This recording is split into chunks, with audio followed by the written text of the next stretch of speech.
McCuistion, for over 28 years talking about things that matter with people who care. Production of McCuistion is made possible in part by individual viewers, supporters of the Foundation for Responsible Television, the Hatton W. Sumner's Foundation, helping to educate the public about the fundamental principles of their democracy and thus be in a position to help formulate public policy. The University of Texas at Dallas, creating the future.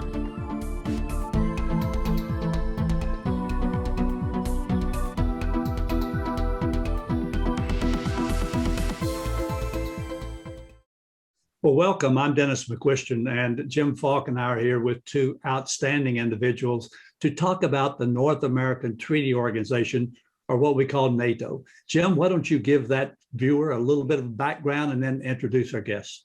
I certainly will. Good to see you, Dennis. So NATO's first Secretary General famously said that the North Atlantic Treaty Organization was created to keep the Soviet Union out, the Americans in, and the Germans down. And since 1949, the alliance has grown from its 12 founding members to now 30 different countries. Its mission and activities have also expanded exponentially beyond the original intent, leading some critics, observers, to question whether it has become a victim of mission creep. Joining us today, as you said, Dennis, are two remarkable individuals, Ambassador Kay Bailey Hutchison, who served as U.S. Permanent Representative to NATO from 2017 to 2021 during the Trump administration. And of course, all of us in Texas know her well from her years as our U.S. Senator from 1993 to 2013. Tim Sayle comes to us from Canada, where he's an assistant professor at the University of Toronto, and is the author of a very good book, Enduring Alliance, A History of NATO and the Post-War Global Order. And he too has Dallas ties, being a fellow at SMU's Center for Presidential History. Tim, I'd like to start with you by just asking, was Secretary General Lord Ismay correct in the reasons that NATO was established? Thanks, Jim. It's a blunt phrase, but I think it is essentially correct that NATO was formed to keep the Russians out, the Americans in, and the Germans down. But what did he mean by this? In the very dawn of the Cold War, there was real fear in Western Europe that the Soviet Union was going to try and influence or even control parts of Western Europe. So it was essential for the states to work together to try and ensure that they couldn't be picked off one by one. Americans in? Well, the First World War and the Second World War had shown just what could happen to Europe if the United States stayed back from conflict, and also the power of the United States when it entered a war. War in Europe ended because of the United States' enormous power. So it's seen as crucial to keep the Americans involved in Western European security for the second half of the 20th century. And finally, the Germans down. Well, the Germans had played an enormous role, of course, in the origins of those two world wars. What to do with Germany after? Well, NATO could provide a home for the Germans to rehabilitate politically, and also, it was hoped, to lend German strength to the other states of Western Europe to ensure they had the strength to resist the Soviet Union. Tim, that's a great background on that. And Ambassador, let me ask you this. Is that mission the same today? Because we saw 30 years ago when the Soviet Union imploded that maybe NATO wasn't needed, or maybe the mission was different. So what is it today from your perspective? Well, it's so important today. And of course, from the original version, which I think was well laid out, it has changed because Germany is a contributor. Germany really, I felt when I was in Brussels at NATO, that Germany is very wary of ever really having an affirmative, aggressive military. They still shy back from looking aggressive militarily, but they are major contributors in every way. They contribute to the common funding of NATO the same amount that we do now. That was something that we negotiated in the last 2 years. They are a framework nation, one of the main ones in Afghanistan that is in the northern part of Afghanistan, training and advising the Afghan troops. So Germany is not a factor in the original version of NATO, but they are a major contributor. But here is what I think has changed in at least my perspective, and I think many Americans, is the importance of the North Atlantic part of the alliance. America is the leader of NATO. We are the leader because we have a different view of security than our European allies. Our European allies expect us to lead. They want us to lead because we are very clear about determining who is a potential adversary before they become an adversary, so that the strength of NATO is to deter against a potential adversary. Now, the Russian part of the original intent is still there.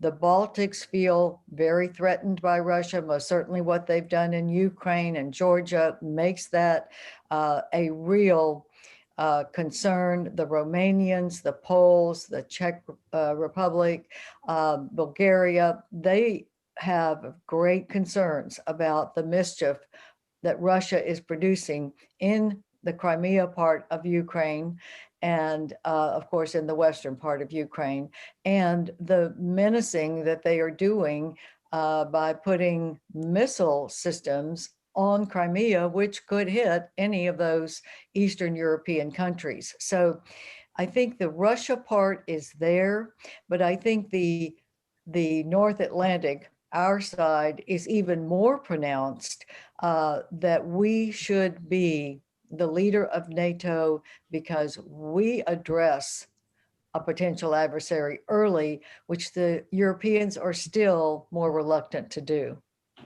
I'd like to drill down, albeit briefly, on one of the key tenets of NATO, and that is Article 5, collective defense. Tim, would you tell us what that is? And then Ambassador Hutchison, maybe expound upon how a decision would be reached today. Sure. Article 5 is one of the most important elements of the Washington Treaty, or the North Atlantic Treaty, that would go on to create NATO itself. And it calls for all signatories or all member states to come to the aid of any other states in a time of need. States can choose how they respond to the assistance of a fellow NATO ally, but the states are bound together by this treaty. Kay, Yep. would you say then that if one of the small countries, Montenegro, one of those happened to be, let's say, attacked, would you believe that NATO itself would act today under Article 5? Absolutely. Absolutely. Every member country, this is the most sacred of the oaths, and it is totally a commitment that every government has made and continued to remake as our democracies changed leaders. So yes, I think that has happened. Now, as everyone knows, the only time Article 5 has really been invoked by unanimous consent was for America after 9/11. That's why we are in Afghanistan today. It is why our allies have stuck with us there for 20 years to try to assure that no terrorist group can foment and grow and be exported out to any of our countries after what we all saw was planned and implemented out of Afghanistan on 9/11. So yes, and many people, I want to say, I hear so often someone ask an interviewee, well, if Russia tried to take over Montenegro, would America and NATO really take arms and assure that that was fought back? Yes, the answer is yes. Let me ask you this, though, because the alliance has grown, as I mentioned in the open, from 12 to now 30. And those original 12 shared much of the same political and institutional democratic liberal world order values. Now you're seeing such dramatic changes in Poland and Hungary and even Turkey, which bought Russian missile defense systems. Does that not, in a sense, shift how NATO operates? Oh, that's a very penetrating question, Jim, because it's very difficult, because we do require consensus for everything we do, not just Article 5. And it means that we have to really work hard, especially when there are different views of dealing with Russia, which is the case in some of our members. And I think that we have been able to hold things together. For instance, when the Russians were clearly behind the poisoning of the ex-Soviet spy Skripal in the UK, the force with which we came back surprised Putin, surprised the Russians that they couldn't just get by with it, because we all, every one of our, well, I won't say every one of our countries, but most of our countries withdrew some of their diplomatic presence in Moscow, and at NATO, most certainly we lowered the number of Russians that could be in a relationship with NATO. So it's a tough issue.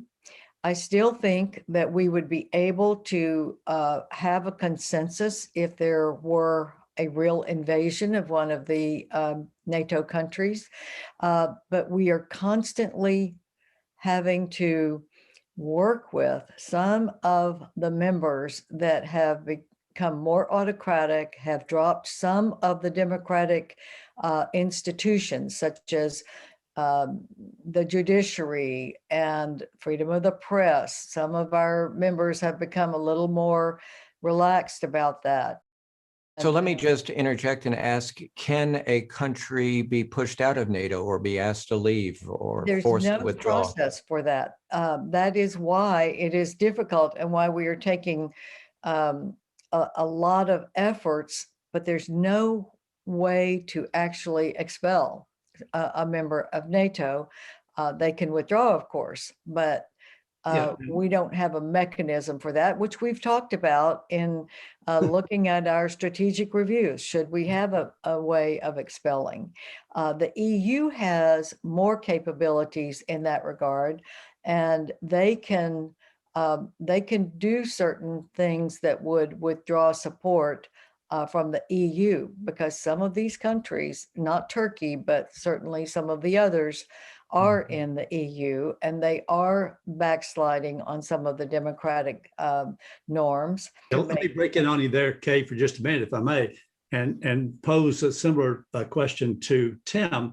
And Tim, this program is seen in a lot of places, actually around the world. I had an email from a friend of mine in France a couple of days ago, and I said, we're about to do this program on NATO.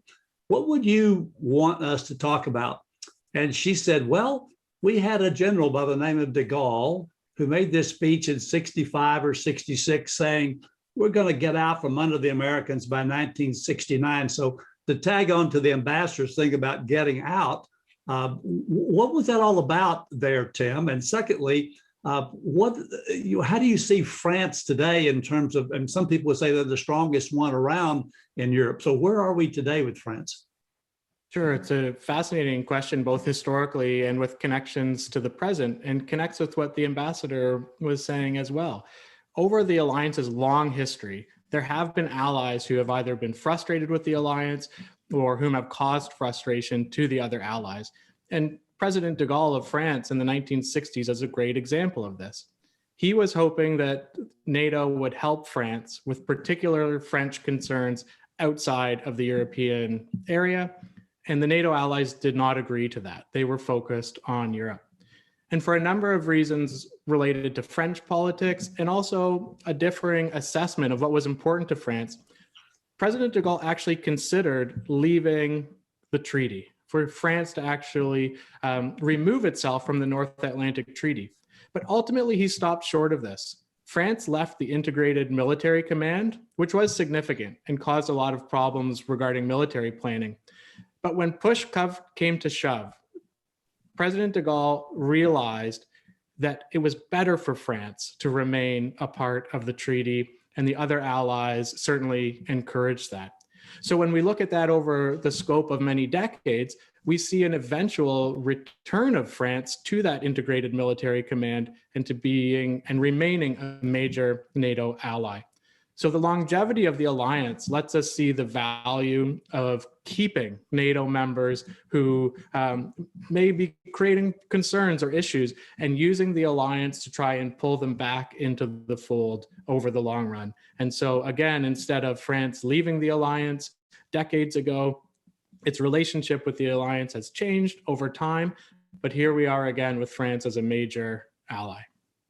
And in fact, France is very involved with the base in Norfolk. Ambassador, you might explain how the command is made up. You have the supreme Allied commander in Europe, who is always an American, and then I believe in Norfolk, it's always from France. Is that correct? It's not totally clear that the Norfolk commander would always be French. Okay. That is a matter of discussion, but certainly the Supreme Allied Commander is always American. And there is a tension with France still, because France still today does try to push NATO to do things that are a French issue as opposed to an overall European or Can you give an example? Well, for instance, of all of our allies, the only one that is not with us in Afghanistan right now is France.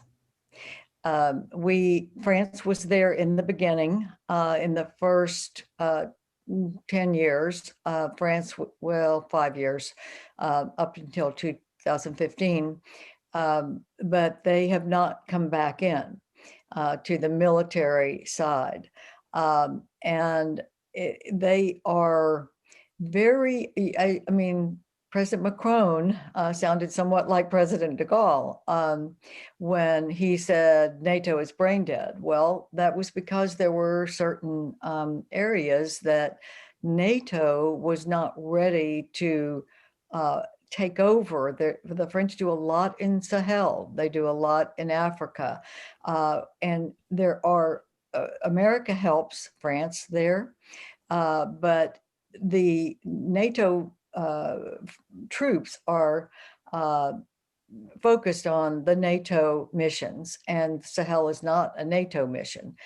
We certainly do help in different ways, but those are some of the things that come out, and I think we work through them, but there is still a tension that you have to work with. And it's not just France, it would be other countries as well that would, I mean, certainly we have issues where we're dealing with Turkey, as you mentioned earlier.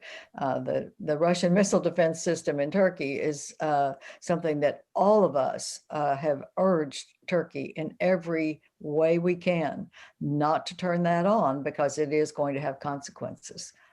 So one thing is that I think our viewers at home might be surprised because they certainly heard President Trump push so hard on burden sharing and saying that the other NATO members needed to raise the amount of money that they were contributing.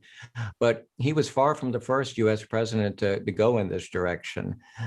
Tim, tell us about how President Obama, for instance, really got quite frustrated with member countries. Yes, it's true. The United States, of course, sends an enormous number of troops and other resources across the Atlantic and elsewhere in the world in support of NATO and all of the allied members. And there's always been a question as to when and how the Europeans might contribute more to the defense of what includes the defense of their home continent. Of course, the alliance started because the Western Europeans could not defend themselves.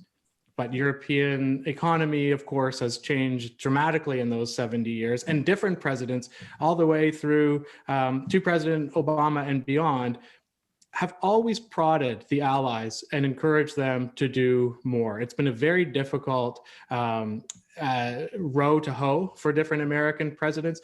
But it continued on even in the post-Cold War world and right up to President Obama, as you mentioned, who's Secretary of Defense, Secretary Gates, really urged the allies to do more.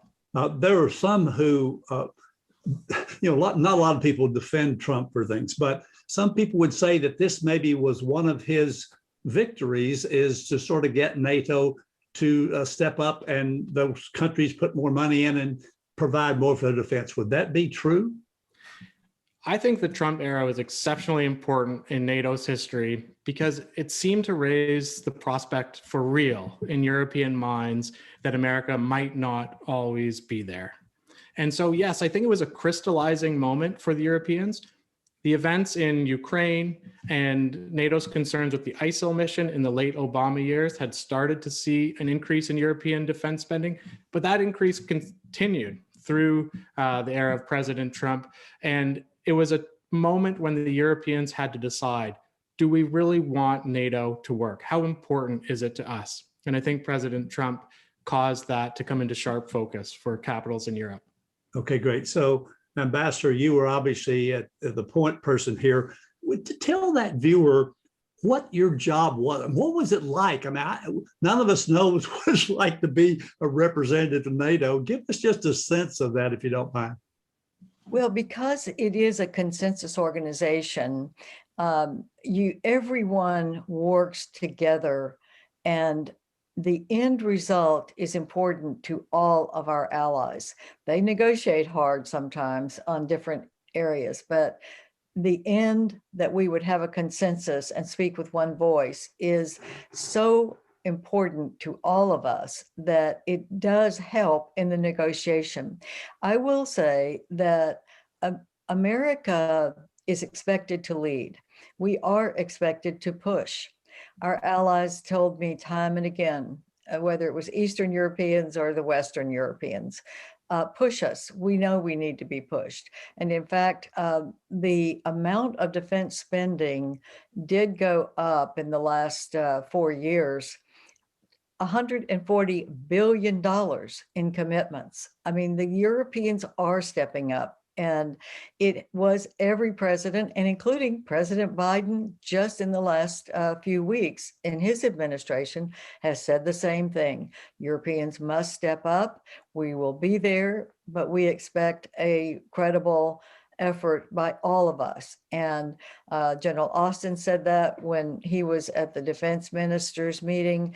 And so every president with whom I served has said the same thing, and the Europeans are stepping up. And I think it's making the alliance stronger, and consensus as the end result is always the goal. Unless something changes on 9/11 of 2021, all US troops and NATO troops, of which there are 7,500, 3/4 of the 10,000 troops are from NATO countries and a few other countries. Ambassador, what are your thoughts about the withdrawal of not just American troops, but of all the troops from Afghanistan? I'm very concerned about it, Jim. I think the 2,500 troops that we had there are the core that allow all of the others to stay as well. So we had around 7,000 NATO troops that were in the different parts of Afghanistan, that our 2,500 troops enabled to stay there because we used our resources to assure that they had what they needed. And I think sometimes people think that Americans are there fighting. We aren't there fighting. We are there training the Afghan troops to take the fight. The Afghan troops, by and large, have taken the enormous casualties in the last few years because they are fighting for their country. And I think the 2,500 troops that we have had there that enable the other 7,000, so that you've got 10,000 Western troops that have kept a lid on the violence. It hasn't stopped the violence, clearly, because the Taliban has not kept its part of the agreement that was made for us to leave.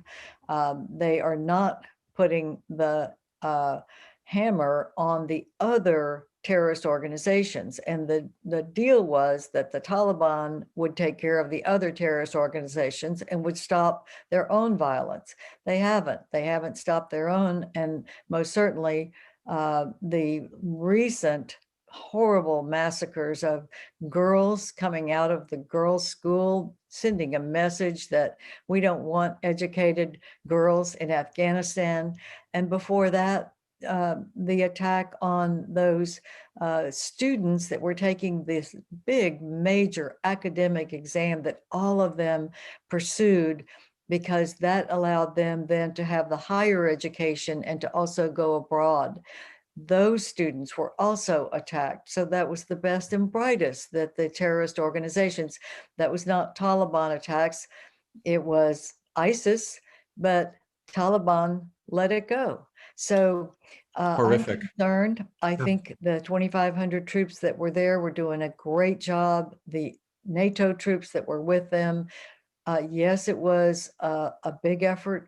Dennis, I know you have some closing thoughts. Well, Ambassador and Tim, thank you very much. The biggest challenge we have here is time, and we're out of it, unfortunately. So we do think you should pick up, if you have an interest in NATO and all, and who doesn't, Enduring Alliances, A History of NATO and the Post-World War Global Crisis by Tim Sayle. Tim, thank you for joining us. And Ambassador, it's always great to have you back on this program. Great to have you back in Dallas. Appreciate all the hard work that you've done. And for you, our viewer, as you know, we always talk about things that matter with people who care, and you can see more of that on McCuistionTV.com. Follow us on social media, and there'll be other programs on Russia and other subjects that'll keep you up to date. So thank you, Jim. Thank you, Tim. Thank you, Ambassador. And thank you again for joining us. For more information, call 214-750-5157 or email Nikki N at NikkiMcCuistion.com. Visit our website at www.McCuistionTV.com. You can also follow us on Twitter at www.twitter.com/McCuistionTV or download McCuistion TV video podcast on iTunes.